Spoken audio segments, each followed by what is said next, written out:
오늘 첫눈이 내리면서 본격적인 추위를 예고했습니다. 역대 휘장단 협의회가 오늘 긴급 기자회견을 열고 한인회관 매각에 대해 입장을 밝혔습니다. 농무부가 한국과 일본에게 소고기 수입 규제 완화를 요구했습니다. 함부로 올린 SNS 글들이 대입에 부정적인 영향을 입히는 것으로 나타났습니다. 할로데이와 연말이 다가오면서 빈집털이범과 절도가 기승을 부리고 있습니다. 이상은 이 시각 주요 뉴스입니다. 여러분 안녕하십니까? KBN 뉴스입니다. 긴 겨울과 본격적인 추위가 시작됐습니다.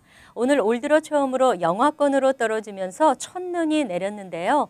내일까지 초겨울 추위가 이어질 것으로 보입니다. 거리의 보행자 모습이 확연히 바뀌었습니다. 오늘 뉴욕, 뉴저지 일원의 최저 기온이 화씨 27도까지 내려가면서 두툼한 겨울 외투 차림의 시민들이 많았습니다. 특히 눈과 비가 내리면서 기온이 떨어졌으며 추위는 내일까지 이어질 것으로 보입니다. 내일은 대체로 맑겠지만 최저 기온은 29도까지 내려가 오늘과 비슷하고 최고 기온도 41도대를 머물며 하루 종일 추운 날씨가 이어질 예정입니다. 이틀 연속 영하의 날씨가 이어질 것으로 보이면서 전형적인 초겨울의 날씨가 시작됐습니다. 하지만 14일인 목요일부터는 차차 추위가 풀리겠습니다. 오늘 눈은 많이 내리지 않았지만 영하의 날씨 탓에 도로가 미끄러웠습니다. 예상치 못한 도로 결빙 상태는 출근길 시민들에게 불편함을 안겨주었습니다. 기상대는 추운 날씨로 인한 농작물 그리고 시설물 등에 피해가 발생할 수 있다며 주의를 당부했습니다. 한편 본격적인 겨울이 시작되면서 운전자들은 날씨에 따른 사고에 신경 써야 하겠습니다. 뉴욕 한인회관 매각 문제를 두고 한인 사회에서는 찬반 양론이 팽팽하게 맞서고 있는데요. 뉴욕 한인회 역대 휘장단 협의회는 오늘 긴급 기자회견을 열고 한인회관 매각 문제에 대한 입장을 밝혔습니다. 금홍기 기자입니다. 한인회관을 물려주고 뉴욕 한인회 역대 회장단 협의회는 민승기 현 회장이 추진하고 있는 뉴욕 한인회관 매각 문제에 대해 반대 의사를 분명히 표명했습니다. 회장단 협의회는 현재 한인회관에서 나오는 수입만으로도 한인이 많이 살고 있는 프러싱 지역에 한인들을 위한 공간을 충분히 마련할 수 있음에도 불구하고 왜 한인회관을 매각하려고 하는지 모르겠다는 입장입니다. 또 회장단 협의회는 한인회관에서 발생되는 수입으로 장기적인 계획을 세워 한인회관을 점차 늘려나가는 게 바람직하다고 한입을 모았습니다. 우리가 모르는 사이에 맨하탄의 한인회관이 소재하는 것으로 인해서 우리도 모르는 사이에 우리는 소수 민족 중 가장 강력한 한인의 위세와 격을 높이는 역할을 하였습니다. 한인회관이 존재함으로 해서.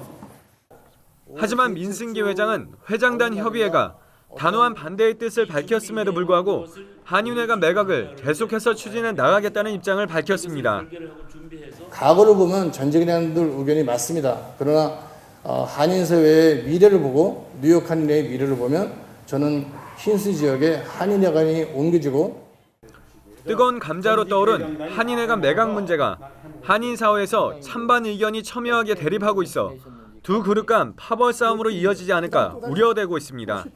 KBN 뉴스 금홍기입니다. 미국이 한국과 일본 등을 상대로 시장 개방 압력을 크게 강화하고 있는 가운데 소고기 수입에 대한 규제 완화를 요구하고 나섰습니다. 미국도 소고기 수입 규제를 완화할 테니 한국도 시장을 개방하라는 의미로 해석되고 있습니다. 미 농무부 산하 동식물 검역소가 최근 원령 30개월 이상을 포함해 뼈 없는 소고기의 수입을 허용하는 조치를 단행한 것으로 오늘 확인됐습니다. 한국은 이에 시장 개방에 압력을 가하려는 것이라는 해석을 내놓고 예의주시하고 있습니다. 미국은 그동안 수출 상대국에 대해 국제 수역 사무국 기준을 적용해 소고기 시장을 완전 개방하라고 압박하면서도 정작 스위스 등 광우병 위험 통제국의 소고기 수입을 금지해 이율 배반적이라는 비판을 받아왔습니다. 이번 조치는 유럽연합과의 무역 투자 동반자 협정을 촉진하는 성격과 함께 자국의 규제 완화 조치를 근거로 한국과 일본 등이 30개월 이상의 소고기 수입을 허용 허용하도록 압박하겠다는 의미로 해석됩니다. 데이비 스테브노 농업위원장은 이번 조치와 관련해 소고기 수출을 제한한 특정 시장에 진출하는데 매우 기묘한 조치라고 평가하고 이 같은 노력은 다른 국가들의 비관세 장벽을 깨는데 매우 중요하다고 강조했습니다. 소고기 연합도 이번 조치는 시장 접근 기회를 확대하고 고품질 미국 소고기에 대한 국제적 수요를 충족할 것이라고 말했습니다. 생각 없이 인터넷이나 SNS 등에 함부로 올린 글들이 타인에게 피해를 주는 것은 물론 자신도 피해를 받게 됩니다. 우수한 성적으로 대학에 합격해도 이러한 글로 인해 합격이 취소되는 경우가 발생하고 있습니다. 최근에는 대학 합격에서 트위터나 페이스북 등 SNS 활동 내역이 사정의 중요한 요소로 사용되고 있습니다. 뉴욕타임스는 최근 발표된 캐플란 테스트 프랩에서 350명의 대학 입학 사정관에게 의뢰했던 설문 결과 설문자의 31%가 지원자들이 인터넷에서 어떤 글을 올리고 어떤 사진을 실었는지 살핀다고 전했습니다. 이 수치는 지난해보다 5% 증가한 것입니다. 그리고 SNS 내용을 분석한 사정관의 30%가 인터넷상의 내용이 신청자의 대학 입학에 부정적 영향을 미쳤다고 답했습니다. 실제로 오리건 리드 대학은 인터넷상에 있는 지원자의 왕따 가해 이력을 찾아내 불합격 처리한 경우가 있었습니다. 뉴욕 런셀리 폴리테크닉 대학도 온라인 검색으로 지원자의 성폭행 혐의와 표절 사례를 적발했습니다. 이러한 사례가 속출하자 학생들은 대학 입학 지원서 제출에 앞서 자신의 온라인 계정을 미리 삭제하는 경우도 늘고 있습니다. 또는 자신의 SNS 계정에 접근하지 못하도록 제한 접근을 세팅하고 있습니다. 한편 함부로 올린 글들은 입학뿐 아니라 취업에도 큰 영향을 주는 것으로 알려졌습니다. 소득이 있으면 당연히 수입에 대한 적정한 세금을 내야 하는데요. 직장인들은 통근비에 대해 세금 공제 혜택을 받고 있습니다. 하지만 관련법 시행 마감이 올해이기 때문에 법안의 기한 연장이 추진되고 있습니다. 대중교통을 이용하는 근로자들의 통근 비용에 대해 매달 245달러까지 세금 공제 혜택을 주는 법안의 기한 연장이 추진됩니다. 찰스 슈머 연방상원 의원은 어제 올해 말로 만료되는 확대된 통근비 세금 공제 혜택 기한을 1년 더 연장하는 법안을 상정할 계획이라고 발표했습니다. 소득공제 혜택은 페이롤에서 통근 비용을 제외하고 나머지 액수에만 세금이 적용되는 것입니다. 통근비 세금 공제 혜택 상한선은 지난 2012년 125달러였으나 2013년 245달러로 확대된 것입니다. 만일 이 법안이 연장이 되지 않는다면 오는 2014년부터는 세금 혜택 상한선이 130달러로 축소됩니다. 법안이 통과되면 지하철과 버스에 비해 부담이 큰 롱아일랜드 레일로드를 이용하는 통근자들의 경우 연간 1,300달러까지 절약할 것으로 파악됐습니다. 한편 통근비 소득공제는 사업체가 프로그램에 가입해야만 근로자가 혜택을 볼 수 있습니다. 미국 유학생 수가 지난해 사상 최고치를 기록하면서 증가하고 있습니다. 하지만 한국 유학생의 수는 감소하고 있는 추세입니다. 현재 미국 내 유학생 수는 사상 최고치를 기록하고 있습니다. 미국 내 대학에서 공부하고 있는 외국인 유학생 수는 81만 9,644명인 것으로 나타났습니다.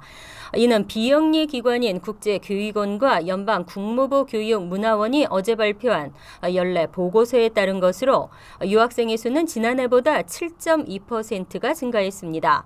한인 유학생은 7만여 명으로 중국과 인도 출신에 이어 세 번째로 많은 것으로 나타났습니다. 국적별로는 중국 학생이 23만 5천여 명으로 가장 많았고 인도 9만 7천 명과 한국 7만 600명, 다음은 사우디가 그 뒤를 이었으며 일본도 1만 9천여 명으로 나타났습니다. 하지만 유학생 증가 추세 속에 한국인 유학생은 전년도보다 2.3% 줄어 2년 연속 감소했습니다. 이유는 중국이라는 새로운 유학지가 부상하고 있으며 한국의 고등교육 수준이 높아졌다는 분석입니다. 반면 중국 학생 수는 지난해에 비해 무려 21.4%나 증가하면서 현재 가장 많아 미국 내 중국인 유학생은 전체 유학생의 30%를 차지하고 있습니다. 한편 미국인 학생도 국외 유학하는 수가 역대 최대를 기록했으며 한국에 대한 관심도가 높아지면서 한국 대학으로 유학을 가는 미국 학생도 늘어나고 있습니다. 여름 휴가가 끝나고 빈집털이범도 한동안 잠시 주춤했는데요. 최근 다시 빈집털이 사고가 이어지고 있습니다. 앞으로 할러데이와 연말까지 겹치면서 더욱 주의가 요구되고 있습니다. 절도 사건은 전국적으로 매 11초마다 한 건씩 발생하고 있는 것으로 연방수사국 보고서에서 나타났습니다. 특히 절도 사건이 가장 많이 발생하는 시기는 연말연시 시즌입니다. 본격적인 연말 시즌이 코앞으로 다가오면서 올해도 어김없이 한인 사회에 빈집털이 주의보가 내려졌습니다. 벌써부터 할러데이와 연말을 앞둔 어수선한 분위기를 틈타 빈집이나 상점, 심지어는 차량 내 물품을 노리는 절도 사건들이 증가세를 보이고 있습니다. 특히 다음 주 추수감사절 연휴를 맞아 집을 비우는 경우가 늘 것으로 보여 빈집털이범은 기승을 부릴 것으로 전망되고 있습니다. 경찰 당국은 집안 잠금 장치를 철저히 점검하고 경보 장치를 설치하는 것이 효과적이며 외출 시에는 불을 켜놓거나 음악, TV 등을 틀어놓는 것이 바람직하다고 조언하고 있습니다. 업소들 경우도 피해를 방지하고 최소화하기 위해 가게 밖에 불을 켜놓거나 퇴근 시에는 금고를 비워두는 것이 좋습니다.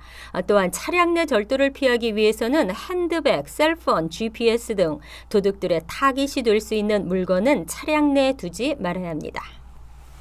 이상으로 KBN 뉴스를 마칩니다. KBN과 함께 즐거운 저녁 되시기 바랍니다.